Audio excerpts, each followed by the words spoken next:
Certainly. Here's a rewritten version of the story segment. Go home, you broke old hag. Who do you think you are coming on the trip for free?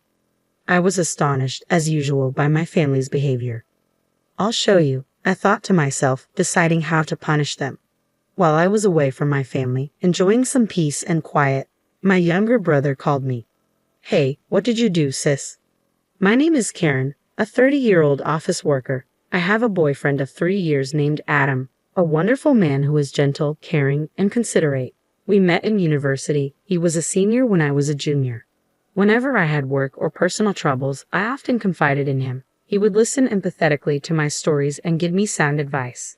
After graduation, we continued to meet regularly, and one day he confessed his feelings to me. That's when we started dating. Since then, we've been getting along well, and I started thinking that we might marry someday. Then one day, he finally proposed. Karen, I want to be with you forever. Will you marry me? Yes. And so, we decided to get married. We soon went to announce our marriage to our respective families. I'm pleased to meet you. I'm Karen. Oh, I'm glad we finally get to meet you. Adam has talked about you a lot. He was right. You're such a lovely girl. Oh, stop. I'm blushing. Please come in. Thank you. Adam had lost his father a few years ago, and now only his mother was left in their family home. I was anxious about whether I would get along with my mother-in-law and whether she would like me, but I was relieved to find that she was a kind and wonderful person. We had a delightful conversation over tea and sweets. Karen is such a good girl. I'm so happy she'll be Adam's wife. His mother praised me very much. I'd never received so many compliments before, so I didn't know how to react and felt a little puzzled. The wedding preparations went well with a friendly atmosphere, and I felt relieved. But next, I had to introduce Adam to my family. Just thinking about it made me feel blue. You see, I don't really like my family that much. The reason is how my parents treated me since I was a child. Both of my parents were athletic, my mother in track and field, and my father in soccer. Because they were both good enough to be recommended to university, they had high expectations for their children to excel in sports as well. But I didn't have the athletic ability they hoped for. They tried to enroll me in various sports lessons, hoping I would excel at something. I remember being made to play basketball, swim, play table tennis, and even figure skate. However, I had fundamentally poor athletic ability. While I might have been considered average from a general perspective, it was far from the level needed to pursue excellence. As a result, my parents were frustrated. In the midst of this, my younger brother Kenny was born. My parents expected that there were many sports in which boys could excel, so they tried to involve my brother in sports as well. Then my brother showed talent in soccer. When the coach of the local youth soccer team said, "This kid is a genius," my parents were over the moon and began devoting all their love to my brother. Kenny is truly a genius. He takes after us. Their words implied that I was ordinary, and they did not want to admit that I was their child. No matter what my parents did, they favored my brother and didn't care about me. I progressed through middle school and then high school, but my parents remained indifferent. Even when I worked hard and achieved decent grades, they dismissed my efforts, saying academic success was meaningless. When I expressed my desire to attend college, they replied coldly, "We can't pay for your tuition. You'll have to manage on your own." Determined, I secured a scholarship for college. Meanwhile, my brother continued to excel in soccer, earning a recommendation to a prestigious high school. My parents were ecstatic, convinced he would go pro. "I'll do anything for Kenny," they would say. Growing up loved and adored, my brother inevitably looked down on me. "You're just an incompetent who attracts trouble and poverty," he would taunt. My parents never intervened. Instead, they joined in, labeling me a trouble and a financial drain. With each insult, my confidence plummeted. Despite earning a spot at a reputable university and landing a high-paying job at a major company, my self-esteem remained fragile. My accomplishments were quickly overshadowed by Kenny's success. He too received a soccer recommendation for college, feeling my parents' pride in him. Meanwhile, I struggled financially, burdened by scholarship repayments. While Kenny stayed at home, basking in parental affection and pursuing soccer, his path to professional success proved challenging. Despite graduating from college, he failed to secure a professional soccer career and had to find a job. Yet our parents remained steadfastly proud of him, and he continued living comfortably at home. I, on the other hand, was treated with disdain. At family gatherings, I was labeled the disappointment while Kenny was hailed as the pride of the family. Karen works at a big company, you should be proud, relatives would say. But my parents would dismiss it, asserting, no, Kenny is far more amazing. Such treatment left me perpetually disappointed by my family. My family treated me so poorly that I had stopped attending New Year's gatherings altogether. So, I was extremely hesitant about introducing Adam, my dear fiancé, to them. I had already briefed Adam about my parents and brother and their dismissive attitude towards me. However, he insisted on making a proper wedding greeting, so I reluctantly decided to visit my parents' house for the first time in several years. I called my mother to share the news of my impending marriage. What? No, long time no see, or how are you? Just straight to the point, I thought bitterly, knowing this was exactly what I could expect from her after all this time. Can you hurry up and tell me what you want? She curtly replied. I'm getting married, I stammered. He wants to say hi to you, so I was wondering if you'd meet with him. Why do I have to go through all that trouble? Her coldness pierced me, and disappointment washed over me once again. Then, I heard my brother's voice in the background. Mom, who are you talking to? It's Karen. She said she's getting married and wants to bring her fiancé to say hello. Well, that sounds interesting. I want to see how dull the other guy is. Let's meet him, my brother chimed in. Really? Well, if you say so. My mother finally relented. She picked up the phone and said, hello. You can come and say hello. Mixed feelings welled up inside me. I could hear their conversation, and despite everything, Adam still wanted to meet them. So, I decided to visit my parents' house on my next day off, preparing myself for potentially more hurtful behavior. I look forward to it, Adam said reassuringly. If the conversation over the phone is true like you said, wow, I replied, a hint of nervousness in my voice. It's not funny. I've had some really bad experiences, I explained, feeling the weight of past disappointments. Sorry, but if we're going to get married, I'm going to have to meet your family, Adam insisted gently. Okay, I sighed reluctantly, preparing myself for what was to come. We drove to my parents' house. When we arrived, I pressed the intercom, but no one answered. Upon entering the living room, I found my entire family seated on the sofa. There was also a young woman whom I didn't recognize at the time. I'm home. Long time no see, I announced awkwardly. This is my fiancé, Adam. Nice to meet you, Adam greeted politely. As I introduced him, everyone in the family scrutinized him. I thought he'd be more plain and dull, my brother Kenny remarked rudely. Adam chuckled nervously. What about that woman next to you, Kenny? Is she your girlfriend? I called ahead about bringing my fiancé, and he brought along an irrelevant woman, I interjected, frustrated by Kenny's lack of tact. That's my wife, Mira, Kenny declared proudly. She's been living here with me since we got married. What? Your wife? My eyes widened in shock. Wait a minute, Kenny, you were married, I exclaimed, feeling utterly blindsided. Yeah, last year, Kenny replied casually. I didn't know that. I couldn't help but raise my voice, feeling hurt and excluded. Our mother made a disgusted face. You're a picky kid, aren't you? You have nothing to do with Kenny's marriage, so there's no need for us to tell you. No, but, I started, feeling deeply wounded that my own brother had gotten married without anyone informing me. I was shocked and froze on the spot. Then my father turned to Adam. Not that I care, but what do you do for a living? I know it can't be much if you're marrying Karen, but I'll ask anyway. My father's words snapped me back to reality. I clenched my fists in anger, determined not to let anyone belittle my precious fiancé. Adam noticed and lightly restrained me with his hand. Apologies for the oversight. Allow me to introduce myself properly, Adam said calmly, handing his business card to my father. My father glanced at the card with a look of disdain, but then his eyes widened. A lawyer, he shouted, and the whole room, including Kenny's new wife, fell silent in shock.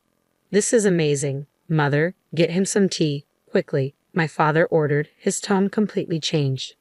Yes, right away, my mother stammered. Wow, a real lawyer. Cool, my family members echoed, their attitudes blatantly shifting. Adam rolled his eyes in dismay. I never would have imagined that Karen would be marrying a lawyer. Why didn't she say so? My father mused, suddenly interested. Is the salary good? Could you buy me a fancy bag for my birthday? I was appalled at their shameless comments. As for my brother's wife, she seemed equally brazen. How could she say such things to my fiancé when she has never even met me before? I thought. Adam chuckled and replied, "We're going to be a family now, so let's take care of each other." "Yes, let's take care of each other," my mother echoed, though I had a bad feeling about it. My parents' brother and his wife enthusiastically engaged in the conversation, actively planning the meeting of both families. Their behavior was so over the top that even Adam's mother was visibly taken aback. After the meeting, I apologized to Adam's mother, but she smiled and reassured me. "Don't worry about it. Adam told me everything." I felt relieved. Adam's mother was truly a kind person. About 2 months later, Adam and I had our wedding ceremony. To my surprise, my entire family, who had always treated me poorly and wanted nothing to do with me, attended. Following the wedding, they began contacting me more frequently. "Would you and your husband like to have dinner with us sometime? I know a great restaurant." My mother would start each call.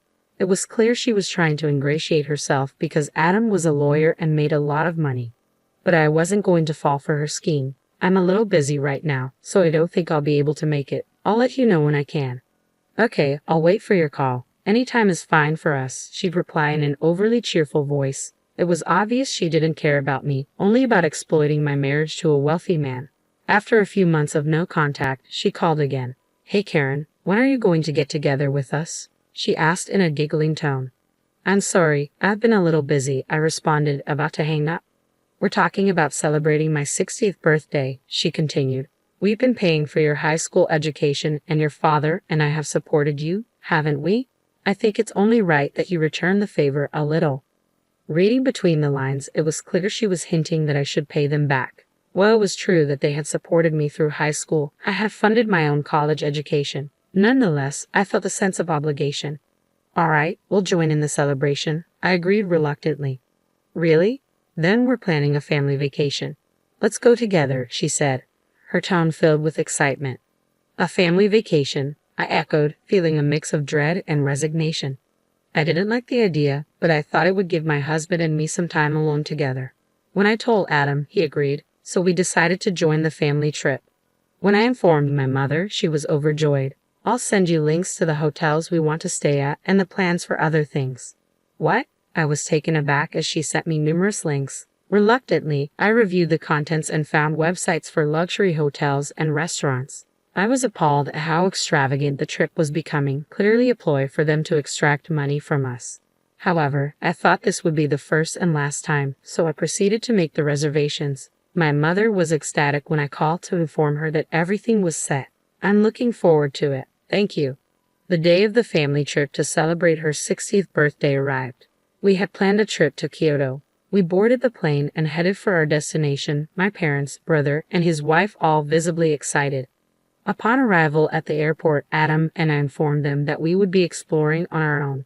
They tried to persuade us to buy souvenirs and join them, but we managed to evade their attempts and went our separate ways.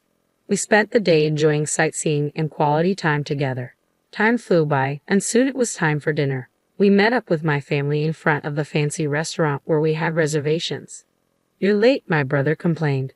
"No, but we still have 10 minutes until our reservation," I replied, checking my watch. We entered the restaurant, ready to endure the rest of the evening with them. When I replied, my mother and brother suddenly changed their attitude. "We're not talking to you." "What?" I was taken aback. "Oh yeah, we're only here for you, Adam. Thank you for paying for our dinner at such a fancy restaurant and our stay at the luxury hotel." Adam rolled his eyes, confused by her remarks. "What?" Then my brother turned to me. "You're done here, sis." "What?" "I'm saying Adam's parasite has no right to have a good time," he sneered. "Hey, what are you talking about?" I asked, still bewildered. They started shouting. "Go home, you broke old hag. Who the hell do you think you are, coming along on a free trip?" As usual, I was astonished at my family's behavior. It became clear they planned to exclude me from the beginning.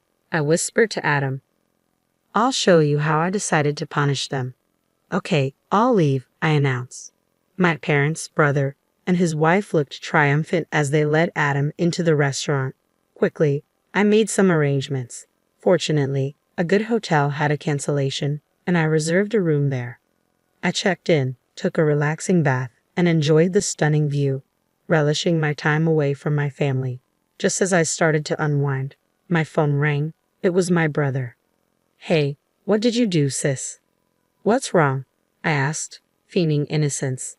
I'll tell you what's wrong. Adam disappeared. I don't know anything about that, I replied calmly. Don't be silly. You whispered something in his ear, didn't you? He may be an idiot, but he's got a good instinct for these things. Yeah, well, it's no big deal, I said, smiling to myself. I told him I'd be staying at a different hotel and that he could come over any time. Don't be silly, Adam.